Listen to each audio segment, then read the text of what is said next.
2 cons madam మొత్తం 2002 అన్న మొత్తం ఫైల్స్ అదంతా. అంటే ఇప్పుడు నాకు ఒక మాట చెప్పండి, మనము మొన్న దళిత బంధు వచ్చిన మండలంలో దాని నుంచి కొంత మీకు అసలే ఎక్కడ ఒక్కరికి కూడా రాలేదు, ఇప్పుడు ఈ సొసైటీలో ఉన్న ఒక్కరికి కూడా రాలేదు, ఈ మండలం ఎక్కడ ఎవరికి. అంటే నేనేం అడగాలనుకున్నా అంటే ఆల్రెడీ వచ్చిన వాళ్ళు ఏమన్నా పనికొచ్చే పనులు చేసుకున్నారా? అదొకే. ఇప్పుడు దళిత బంధులో డబ్బులు వచ్చిన వాళ్ళు పెట్టుకున్నారా వ్యాపారాలు? అలాగా ఆల్రెడీ వచ్చిన వాళ్ళు ఏదన్నా ఉపాధికి సంబంధించి పెట్టుకున్నారా, లేకపోతే ఖర్చు అయిపోయా డబ్బులు? ఇక్కడ కాదు, పక్కన వాళ్ళకి తెలుసు కదా, మీకు వాళ్ళు ఎవరైనా తెలుసా అంట? చింతగాని మండలం వరకే ఇచ్చారు. కొన్నారా? ట్రాక్టర్ ఇట్లా కొనుక్కున్నారా? ఇప్పుడు దళిత బంధు ఫేజ్ 2 ఇస్తామని చెప్పారా మొన్న ఎలక్షన్ లో? బట్టి గారు చెప్పారా? లాస్ట్ మూమెంట్ లో మన కేసీఆర్ గారు దిగిపోవడం జరిగింది. లాస్ట్ మూమెంట్ లో ప్రకటించారు కానీ ఇవ్వలేదు. ఓకే, సెలక్షన్ లిస్ట్ అయిపోయిందా? అయినట్టుంది కదా, లిస్ట్ ఇచ్చినట్టున్నారు ఆల్రెడీ. ఇచ్చాం మేడం, ఇచ్చిన మేమైతే లిస్ట్ ఇచ్చిన అన్ని కలెక్టర్ గారు కూడా సంతకం చేశారు మేడం. తర్వాత ఎన్నేళ్ళ నుంచి కొట్లాడుతున్నారు అన్న? అన్ని పాత 2002 కానుంచి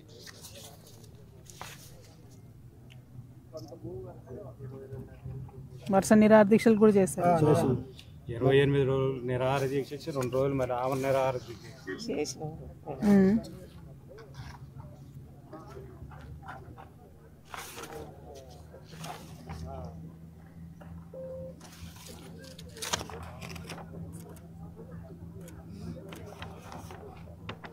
పొంగులేటి గారు సచివాలయం కూడా మన కేసీఆర్ గారి దగ్గరకు వచ్చి 2 సార్లు 3 సార్లు కలిసి అక్కడ వచ్చాం మేడం. కేటీఆర్ గారు కూడా కలిసి. ఓకే, నేను ఒక్కటే బలంగా నమ్ముతాను, మనము పరిశ్రమ ఉంటేనే అభివృద్ధి ఉంటుంది, అది కూడా నిలబడిపోతుంది, కంటిన్యూస్ ఉంటుంది. సో గట్టిగా అయితే ఫైట్ చేస్తాను, గట్టిగా కొట్లాడతాను. మీరు అన్నట్టు అందరూ వచ్చి చూసేళ్ళారు, మీరు ఇమీడియట్గా ఏమవుతుంది ఏం కాదు అంటే నాకు తెలియదు, కానీ నేను చేసే ప్రయత్నం మాత్రం సిన్సియర్గా ఉంటుంది. డెఫినెట్గా ప్రభుత్వం మీద, ప్రతిపక్షం మీద, అందరి మీద ఒత్తిడి పెట్టేటట్టే ఉంటుంది. సో ఆ ఫైట్ అయితే చేస్తా, దాన్ని బట్టి నెక్స్ట్ ఏందన్నది ఆలోచిద్దాం. కొంచెం ఎప్పటికప్పుడు టచ్లో ఉండి మీదో గ్రూప్ పెట్టండి, అందులో నన్ను కూడా యాడ్ చేయండి. చేస్తే ఓన్లీ లెదర్ పార్క్ సంబంధించే పెట్టండి, ఒకటి పెట్టి మన వాళ్ళని సుందరన్న వీళ్ళందరినీ పెడితే ఏం చేయొచ్చు, ఎట్లా చేయొచ్చు అని ఉందా ఉందా అందులో నన్ను యాడ్ చేయండి, అందరిని యాడ్ చేయండి. చేస్తే ఏమైందంటే అట్లీస్ట్ మాకు అప్డేట్స్ వస్తూ ఉంటాయి, మేమేం చేస్తామో మీకు కూడా తెలుస్తుంది, మీరేం చేస్తారో మాకు ఐడియా ఉంటుంది. కాకపోతే అంటే ఇక్కడ ఇంత సానుకూల వాతావరణం ఉంది, ఆల్రెడీ ల్యాండ్ ఉంది, మీరు ట్రైనింగ్ అయిన వాళ్ళు ఉన్నారు, మీరు కాపాడుకుంటున్నారు 23 ఏళ్ళ నుంచి, కాబట్టి న్యాయమైన కోరికే కదన్నా, వేరే ఏం లేదు. ప్లస్ ఎస్సీ ఎస్టీస్కి సపరేట్ ఫండ్ వస్తుంది, కొత్తగా వీళ్ళు ఎక్కడి నుంచో తెచ్చిచ్చే అక్కడ కూడా లేదు, ఎప్పుడు అది వాపసు పోతూ ఉంటుంది ఎవ్రీ ఇయర్. దాని బదులు పరిశ్రమ పెట్టచ్చు. సో ఆ ప్రయత్నం వాళ్ళు చేస్తే అయితే బాగుంటుంది, దానికోసం 100% సీరియస్గా ట్రై చేస్తాను అన్న నేను. థ్యాంక్ యూ అన్న. మీ పేరు మళ్ళీ ఒకసారి చెప్పండి. రాజారావు బాబు నాంచారు. గ్రూప్లో వేస్తారు మా వాళ్ళందరినీ. మీ పేరేంటి అక్క? సీతమ్మ.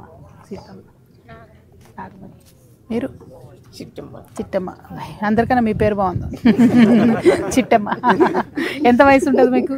55 ఉంటుందా? 50 ఉంటుందా? ఎక్కడ, ఏ ఊరు మీది? ఇక్కడేనా? మడిపల్లి. కలుస్తాను మరి, వెళ్ళొస్తా. గట్టిగా అయితే సీరియస్గా అయితే ట్రై చేస్తాను. నిన్న ఫోటో వేసి ఇచ్చారు, థ్యాంక్ యూ. ఎవరో ఆర్టిస్ట్ తెలియదు నాకు, మీరే వేసారా? చాలా బాగుందన్న, ఒకే రోజులో వేసారట కదా. థ్యాంక్ యూ, కలుస్తాను. థ్యాంక్ యూ అన్న, బాయ్. కలుస్తామ్మా చిట్టమ్మ గారు, బాయ్. బాయ్ అమ్మ, సీయూరా, బాయ్. థ్యాంక్ యూ అన్న, బాయ్ అన్న, బాయ్. Thank you. మీ పేరేంటి? రమేష్. మున్సిపాలిటీ బాగాలేదని ఎందుకన్నారు? మున్సిపాలిటీ ప్రభుత్వం మరి చెత్త గిట్ట ఏం తీస్తలేరట కదా, ఘోరంగా ఉందని చెప్పి వచ్చిన తర్వాత మాకు చాలా ఇబ్బందిగా ఉంది. అందువల్ల మేము చాలా మందికి చెప్పాము కూడా, అప్పుడు కూడా అప్పుడు కూడా రామన్ వచ్చినప్పుడు కూడా మన 9వ తారీఖు మీటింగ్ అని చెప్పేసి మేము టీఆర్ఎస్ పార్టీగా పనిచేసాము. ఓకే. ఆ టైంలో కూడా రామన్ వచ్చినప్పుడు మాకు ఇక్కడ మధ్యలో పెట్టాడు మీటింగ్ పెట్టినప్పుడు 9వ తారీఖు మున్సిపాలిటీ లేకుండా చేస్తామని చెప్పారు. మున్సిపాలిటీ లేకుండా చేస్తామని చెప్పారు. ఆ రోజు చేయలేదు. ఓకే. తర్వాత మళ్ళీ బట్టే గారు కూడా గెలిచిన తర్వాత కొన్ని చేద్దామని చేశారు. అవి కూడా ఇప్పుడు మన మధుర మున్సిపాలిటీలో అసలు ఏం జరగట్లేదు. అవును అవును, రోడ్లు అయితే కొంచెం దారుణంగానే ఉన్నాయి, పరిస్థితి ఇబ్బంది ఉంది. మా ఊరికి రోడ్లు కూడా అసలు మరీ దారుణంగా ఉన్నాయి. కానీ పోనీ వీధిలో చూస్తేనేమో లైట్లు ఒకసారి వస్తున్నాయి, ఒకసారి పోతున్నాయి. తర్వాత వచ్చేసి వీధి కాలువలు కూడా సరిగ్గా లేవు. మా ఊరికి డ్రైనేజ్ లేదు ముందు మెయిన్. మా ఊరు ట్రాఫిక్ ఎక్కువ.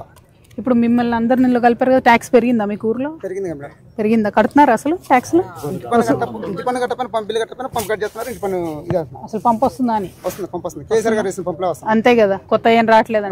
కొత్త ఇంకా తీయలే మేడం. కొత్త ఇంకా అసలు పైపులే వస్తున్నాయి మాకు. అక్కడైతే మెయిన్ మధురలో అయితే మిషన్ భగీరథ కూడా పని చేయట్లేదు, కనెక్షన్ ఇవ్వలేదని చెప్తున్నారు చాలా మంది. ఏంటో మరి అది అక్కడైతే మాకు తెలియదు మేడం. ఇక్కడ ఊర్లో బాగానే వస్తుంది. మా దగ్గర వస్తున్నాయి, పల్లెటూరులో మా దగ్గర వస్తున్నాయి. ఓకే. అయితే వాటికి ఏంటంటే ఇంటి పన్ను కట్టపైన అంతే కదా, పంపు కట్ చేస్తా ఉంటున్నారు. అది కరెంట్ బిల్ మాత్రం ఫ్రీ వస్తుంది. అంటే ప్రాపర్టీ ట్యాక్స్ చచ్చినట్టు కట్టాల్సి వస్తుంది. అంతే కదా. కలుస్తానా? బాయ్ అన్న, థ్యాంక్ యూ.